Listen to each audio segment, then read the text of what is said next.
Բարև ձեզ սիրելի ունկնդիրներ, ես Օֆելիա Կամավոսյանն եմ, հանրային ռադիոյի եթերում կրկին երկրորդ շնչառությունն է։ Առաջին հայկական մեդիա նախագիծը նախատեսված ավագ սերնդի ներկայացուցիչների համար։ Մենք անդրադառնում ենք 65 եւ ավելի տարեկան անձանց ուզող բոլոր թեմաներին՝ առողջ ապրելակերպ, սննդակարգ, հոբիներ, վաստակած հանգիստ, առողջական հարցեր։ Հաղորդման շրջանակում մենք ներկայացնում ենք նաև այն անհատներին, որոնց կյանքը, կենսակերպը կարող են օրինակ լինել բոլորիս համար, առողջ ու ակտիվ կյանքի համար, այնպես որ նոր թափ եւ երկրորդ շնչառություն վերցրեք։ Ես այսօր հանդիպել եմ Տիկին Սուսաննայի հետ, նա Հայաստանի Հանրապետության վաստակավոր մանկավարժ է։ Եթե թույլ տաք, ես կասեմ իմ ավագ բարեկամը, որովհետեւ Տիկին Սուսաննան իսկապես օրինակ է։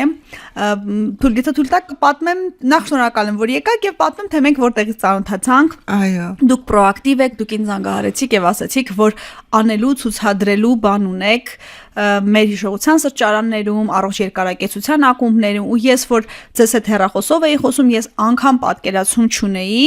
որ դուք ինքներդ կարող եք նել շահառու, բայց դուք չեք հանձնվում եւ դուք լինելով մոտ առապես մեծ արդեն դուք ասեք ինչքան մեր շահառուներից, ուզել եք էլի տակ, էլի կիսեք, այսպես, որտեղից ձեզ այդ էներգիան, Տիկին Սուսաննա։ Գիտեք ինչ, նախ բարև ձեզ, շնորհակալություն հրավերքի համար։ Այդ էներգիան փոքր հասակից է գալիս եւ շատ հարցերում ես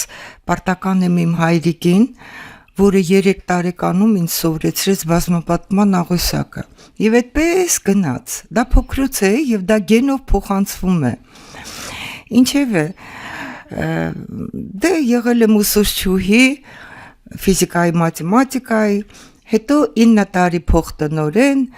հետո Հովհաննես Շիրազի անվան թիվ 169 դպրոցի տնօրեն։ Այն ժամանակ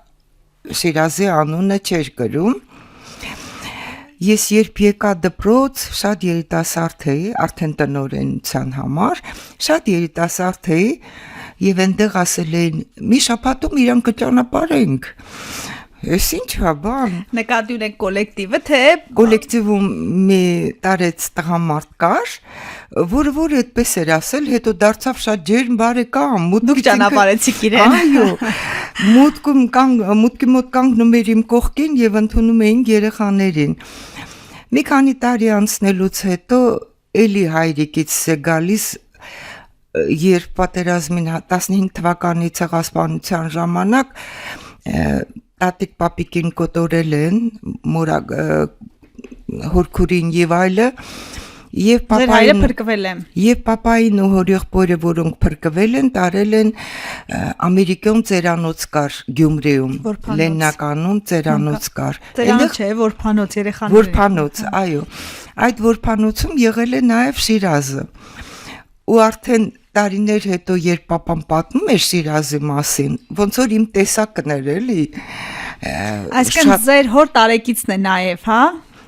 Այո, եւ ես ասում եմ, եթե ես անպայման դպրոցը կդնեմ Շիրազի անունով։ Ինչևէ 169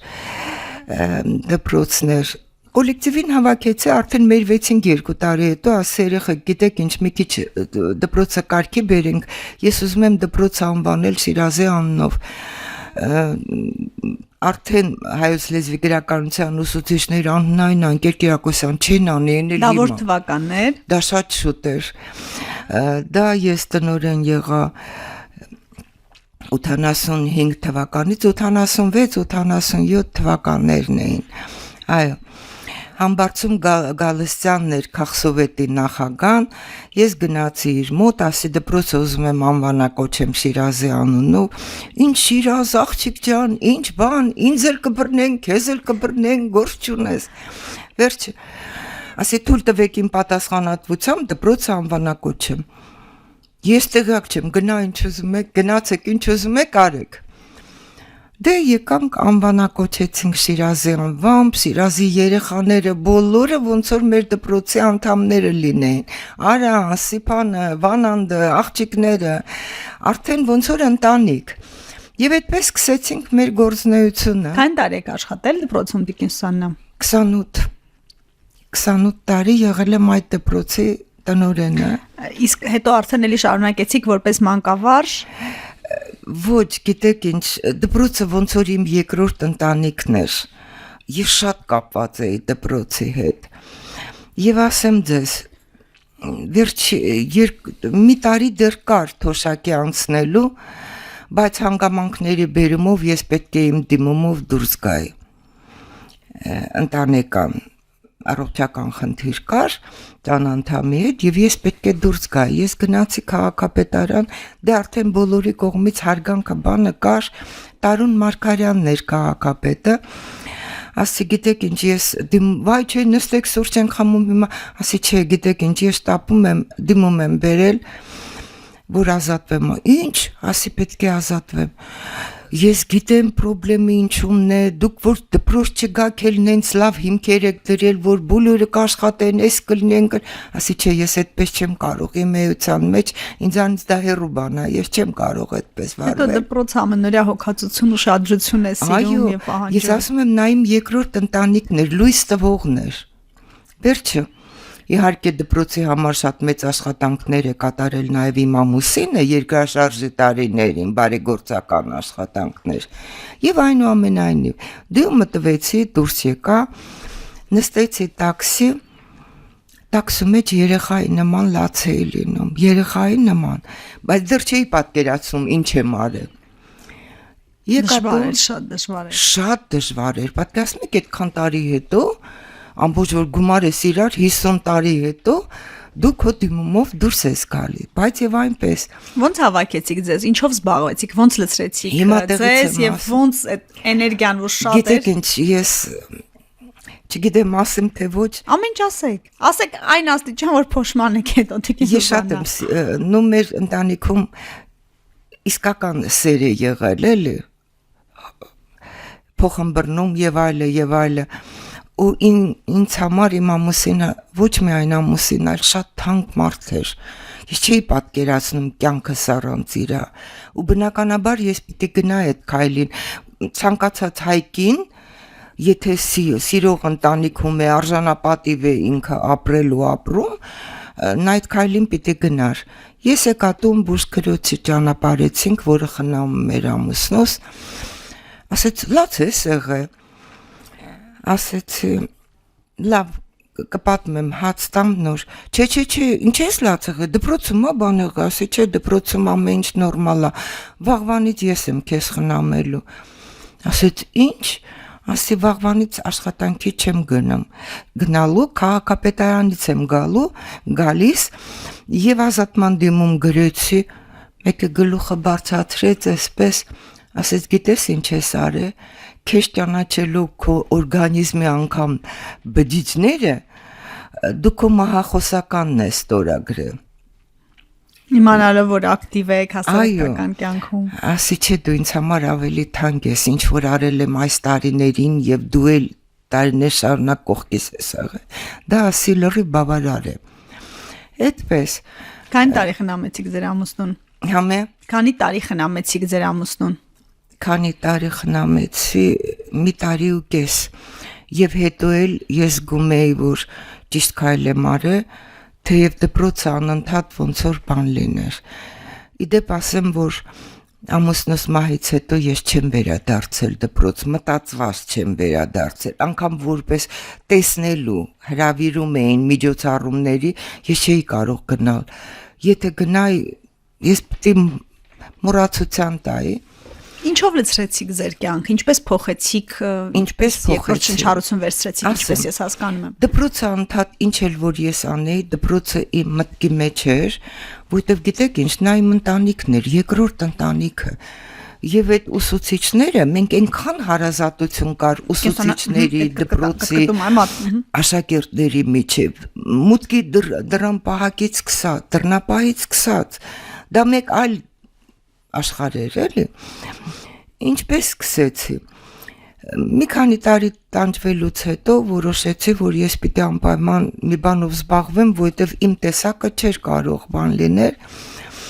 Եվ հասարակական կազմակերպություն բացեցինք, որպես մայր, որպես տատիկ,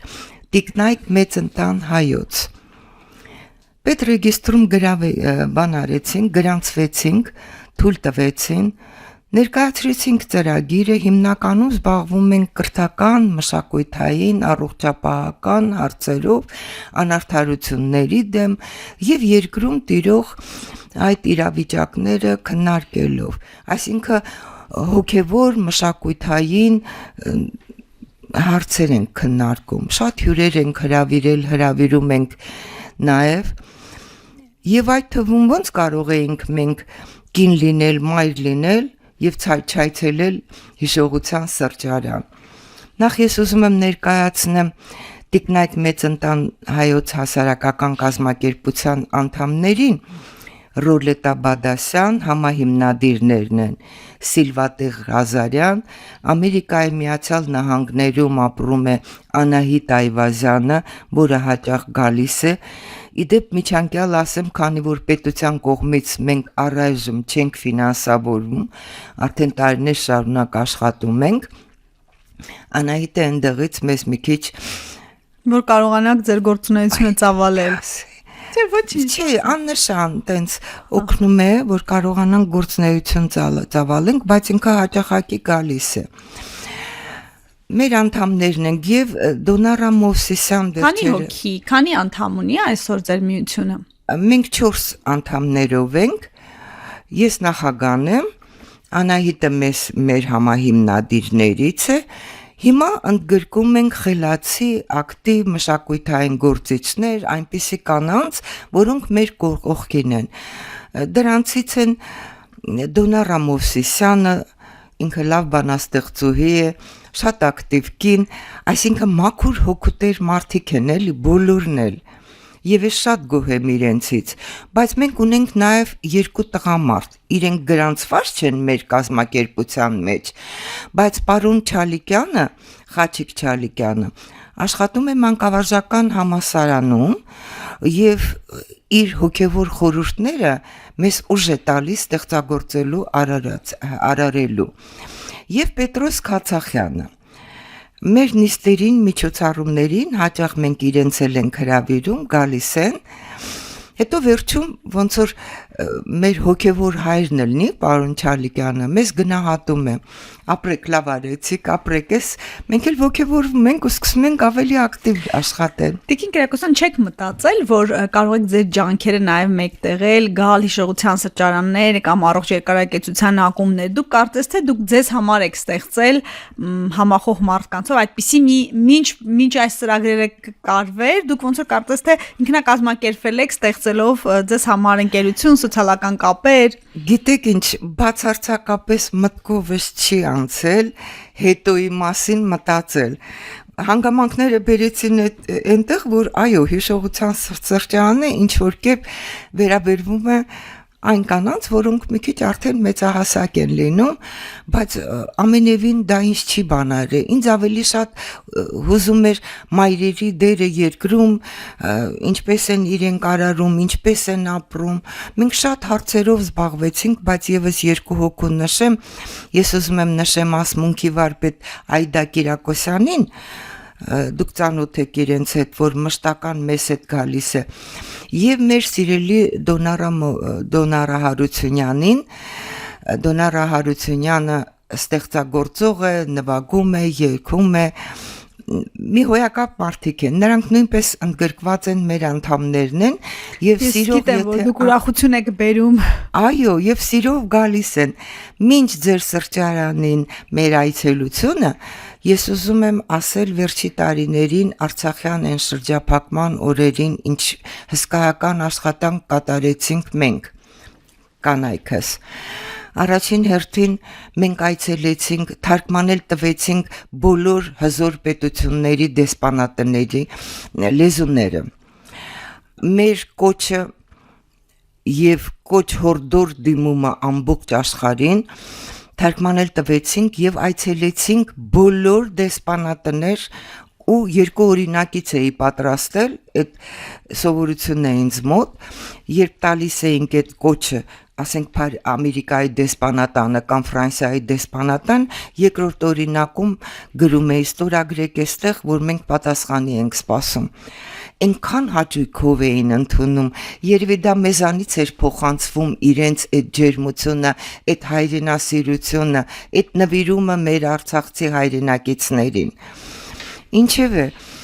եւ այդպես դերսպանատներ Արամ առաջին կաթխիկ, ամենայն Արամ առաջին կաթխիկոսին գրեցինք, էլի խնդրում ենք միջամտել այն ժամանակ բաններ, Տրամպը չէր, Բայդենն էր, Բայդենին, որ Արցախի ժողովրդին հանգիստ թողնեն։ Հետո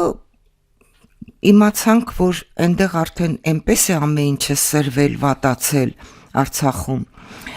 որ անգամ խանութներն են դատարկվել։ Կապի միջոցով իրենց հետ իմացա, որ մանկական սնունդն է վերջացել, այդ սնունդը տուփերով սենց գնեցինք, տարանք Կարմիր խաչ,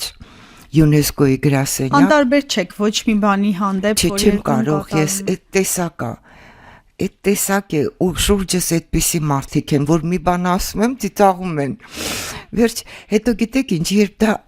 քեզ ապրեցնում է դա, երբ մի լավ բան ես անում, դու ապրում ես, ապրեցնող կոչ է, բան է դա, քայլեր են դրանք, դու դրանից բավականություն ու էներգիա ես ստանում։ Ինչևէ, մանկական սնունդ ուղարկեցինք այնտեղ, հետո երբ արդեն իրենք եկան Հայաստան, դեկտեմբեր ամսին,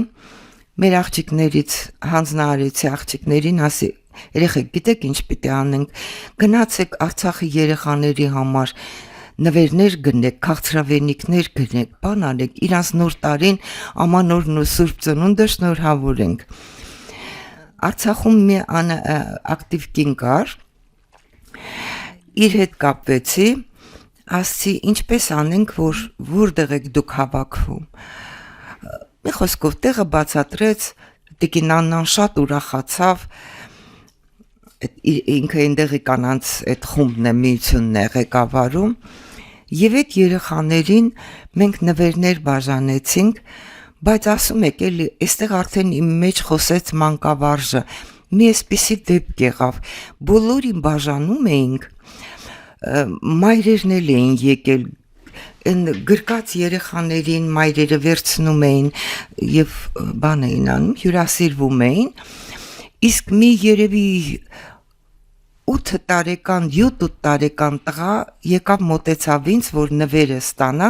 նվերը տվեցի, գնացել էր այն անկյունում կանգնել էր, ուշադիր ինձ էր նայում, ես ասի տեսնես այս երեխան, ինչի այսքան նայում,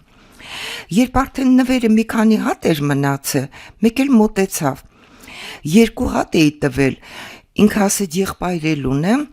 իրեն եւ իր եղբոր համար, մոտեցավ ասեց գիտեք ինչ, Այս մեկը վերցրեք, որ բոլորին բավարարի, ես իմ բաժինը եղբորս հետ կկիսեմ, դուք չեք պատկերացնի ինչ կատարվեց ինձ հետ, ասի չէ բալիկ ջան, բոլորին կբավարարի, առողջություն քո եղբորը եւ երկուսն էլ տարձեր տուն, այդպես Հրաշալի։ Տիկին Սուսանա, դուք ասացիք, որ ձեր միությունում, ձեր կազմակերպությունում ընդգրկված են նաև ավագ սերնդի ներկայացուցիչներ, բոլորներ վաստակ ունեցող մարդիկ տարիքի հարցերին։ Ինչպես եք վերաբերում, քննարկումներ ունենում եք, այսպես ասած, հանձնվում եք թե չէ, որտեղ ճանապարհին դուք ասացիք, որ դուք մտադիր չեք հանձնվել ու դա շատ Գիտեք ինչ, դա նույնպես հայ կանայք հզոր են, իսկ հզոր կնոջ տեսակը պայքարել գիտի, մինչև վերջ պայքարել գիտի, շատ ներողություն եմ խնդրում մեր երիտասարդ սերնդից, բայց կարող է դու 45-50 տարեկան ես և արդեն սպառված ես, քեզ ոչինչ չի հետաքրքրում, բայց կարող է դու լինես 55 և ավել, 60 ավել, բայց դու ես էլ անեմ, ես էլ անեմ, ես էլ անեմ, և գիտեք ինչ, որպես գաղտնիք խոսքս ուղղում եմ մի քիչ տարեցներին, երբ դուք զբաղված եք լինում եւ մտածում եք ու ստեղծագործում եք, ձեր միտքը, ձեր ուղեղը թարմ է մնում, հիշողությունը նույնպես։ Մարմինն էլ ուժ է գտնում այդ ծրագրերը իրականացնելու։ Այո, այսինքն դուք պետք է մի բանը չավարտած, բա հիմա ինչ պիտի անեմ, բա հիմա ինչ պիտի անենք, երկրում ինչ տեղի է ունենում, դու պիտի գաս, հավաքես քո խմբին Եվ մեր տղամարդկանց հետ ու խորհրդակցելով որոշենք, եկեք հիմա այս բանն անենք, եկեք հիմա այս բանն անենք, դա չանել անհնարին է։ եւ երբ անում ես ու իրենց ժպիտները տեսնում ես, Կյանք է տալիս։ դու դրանից դա ապրեցնում է նաեւ քեզ։ Դուք հիշեք, երբ եկանք մենք ձեզ մոտ։ Դուք երևի այն ժամանակ մենք ծանոթացանք, բայց երևի չէիք սպասում, որ Ինձ պատմել են։ Այսպեսի չկա, դուք առաջի անգամ երբ եկել եք։ Չեմ եկել ու միշտ պատմել են, ամեն անգամ հիացական պատմություններ, թե ոնց եկաք, ոնց ուրախացրիք, ոնց մթնոլորտը փոխվեց, ես միշտ մտածել եմ, երևի երիտասարդ խումբ է ու զարմանս ինձ դուք բոլորից էլ Մի քանի անգամ ենք եղել։ Առաջի անգամ երբ մենք եկանք մեր կանանց խմբով եկանք, վերջում ես պետք է ամփոփեի։ Նախ շատ մեծ երջանկություն, բոլոր ներկա տատիկ պապիկները շատ կային։ Բոլորը այնքան էին ժպտում ու այնքան երջանիկ էինք, ու այդ պահին դու մտածում ես, որ գիտես ինձ իրենց երջանկացնելով դու էլ ես երջանկանում։ Ամփոփման ժամանակ նայեցի մի ծեր պապիկ կար, ու ինքս ինձ հարց եմ տալի, ասեմ, ախր դու ճանաչում ես իրեն, դու տեսել ես, բայց որտեղ, չեմ հիշում։ Երբ ամփոփումս վերջացրեցի, ասի, ներողություն, մի բան կարելի է ձեզ հարցնել։ Ինքը այսպես զարմացած ինձ նայեց, ասեց, այո, ասի, ձեր անունը ինչ է։ Ասեց Յուրա։ Հենց ասեց Յուրա, գիտեք ինչ դա անցել էր մոտավորապես 40 տարի։ Ասեցի ոնց թե դուք իմ տղայի ջութակի ուսուցիչն եք եղել։ Ասեց անունն ինչ էր։ Ասացի Կարեն։ Ասեց հա, այն որ կոտրում էր ջութակը։ Արդեն եկել 4-րդ դասարան էր հասել։ Իմ աղջիկը գնում էր դաշնամուրի, տղան ջութակի։ Ես մտածում էի ոչ թե որ իրենք հետագայում շարունակեն, այլ որ իրենց հոգու համար իրենց է պետք դա։ Այո, եւ 4-րդ դասարանում, երբ ես այդ ջութակը տանում եմ վերանորոգողի մոտ, մի քանի անգամ տանելուց հետո ասեց աղջիկ, ես էլ դե շատ երիտասարդ էի, ասեց աղջիկ ջան, գիտես ինչ, այդ ոչ թե ես եմ վատ ամրացնում, այլ քո տղայից է, ինքն է անում։ Ասի գիտեք ինչ չի կարող պատահի։ Ասեց այո, գնա եւ հարցրու։ Եկանք տուն, ասացի կանգնի ես անկյունում ու հիմա ինչ հարց տամ պետք է ճիշտ պատասխանես։ Ասեց, ասա մամա, բայց չէր մտածում ինչ պետք է ասեմ։ Ասացի, դու ես ջութակը կոտրում, չես ուզում գնալ։ Ասեց, հա մամ, ես եմ անում։ Չեմ ուզում գնամ, ասի 4-րդ դասարան ես հասել, մնացել է ընդամենը 3 տարի։ Մամ, չեմ ուզում, ասի չես ուզում, ուրեմն վաղվանից չես գնա։ Բայց ջութակը մի կոտրի։ Եվ այդ ջութակը, երբ այդտեղ Յուրային հանդիպեցինք, ասեց, իսկ դուք մեզ, ասի Յուրա ջան, շատ շնորհակալ եմ, եւ այլը, ասի տղաս գնաց պոլիտեխնիկ ընդունվեց, այդպես։ Մեկ էլ ասեց, իսկ դուք մեզ չեք շնորհավորի, որպես հիմ բարեկամ։ Ասացի, ինչը պետք է շնորհավորեմ, ասեց, այս կողքիս կնոջ հետ նոր ենք ամուսնացել։ Հիշողության սրճարանում երկուսն էլ մենակ են եղել, միայնակ սիրահարվել են եւ ամուսնացել են։ Հետո երբ իրենք վերկացան ամուսին ու կին զույգով ապրելու, ես նայում էի իրենց եւ բավականություն աղջիկներիս հետ միասին բավականություն էինք ստանում, ծափահարում էինք, որ երջանկացրել ենք այս զույգին։ Եվ այդտեղ ցանկացած փուլում, ցանկացած տարիքում։ Այո, եւ այդտեղ շատ մեծ էր Գոհարի երգը, նվագը ու այդայի ասմունքը։ Իդեպ ասեմ, որ իրանք արդեն մեր տիկնայք մեծ ընտան հայոց կազմակերպության անդամներն են։ Հրաշալի։ Տիկին Տիկին Սուսաննա, ինձ թվում է, թե դուք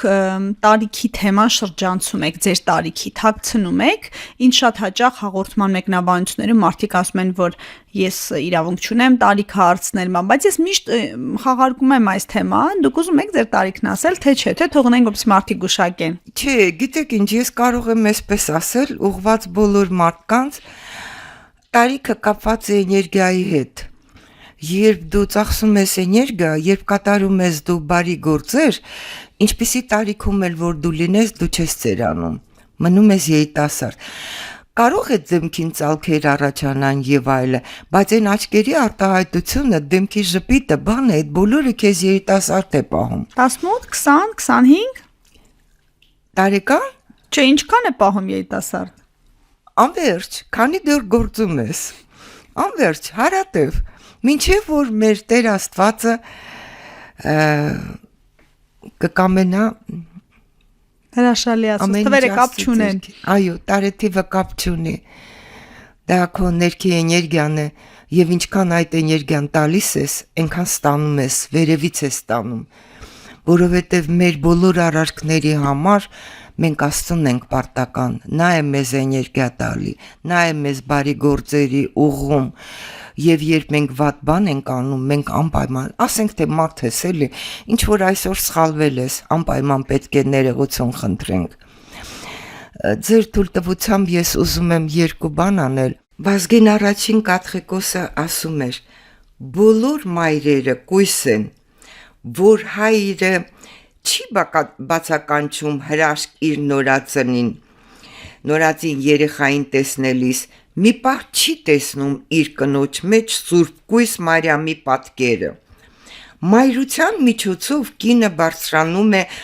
մարմնական վիճակից վեր եւ պսակվում ծննդյան հրաշքի լույսով։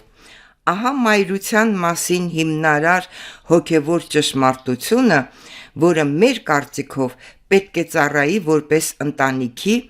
եւ ընտանեկան կյանքի մասին մեր բոլոր մտքերի հիմքը, երջանկահիշատակ Վազգեն առաջին Կաթողիկոս։ Այո,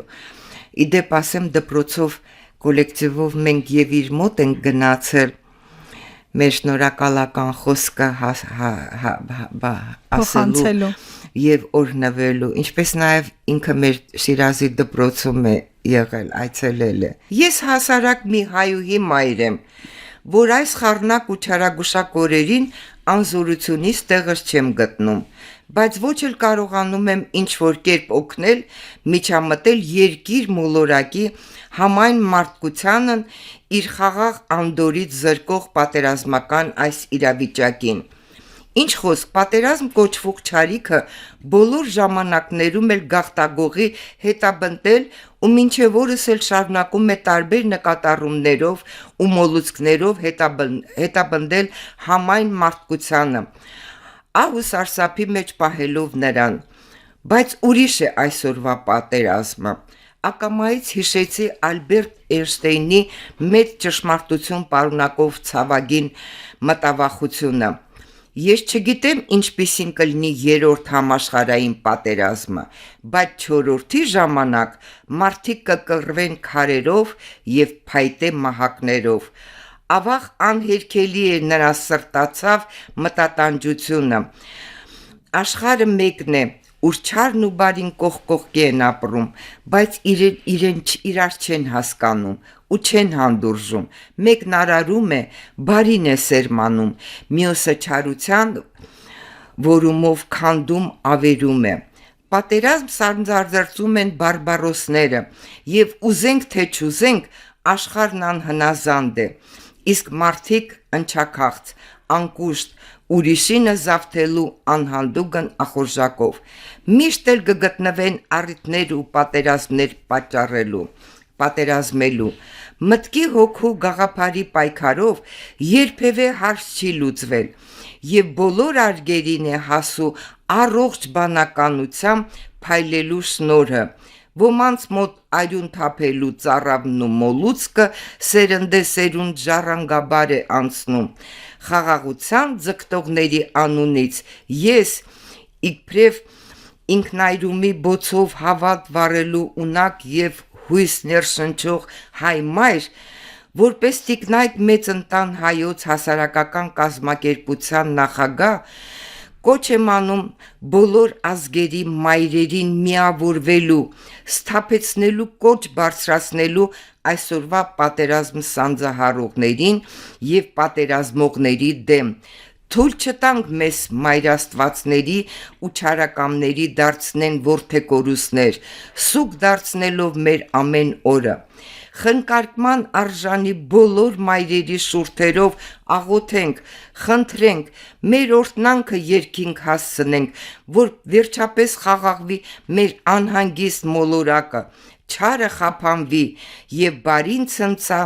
իր հաղթանակով։ Թող որ լազուր երկնքում ազատ թևածի խաղաղության ճերմակ աղավնին եւ իր լայն թևերը փռի խելակորուստ այս աշխարհի վրա պաշտպանելու նրան գորշ եւ մահաբեր ամպերից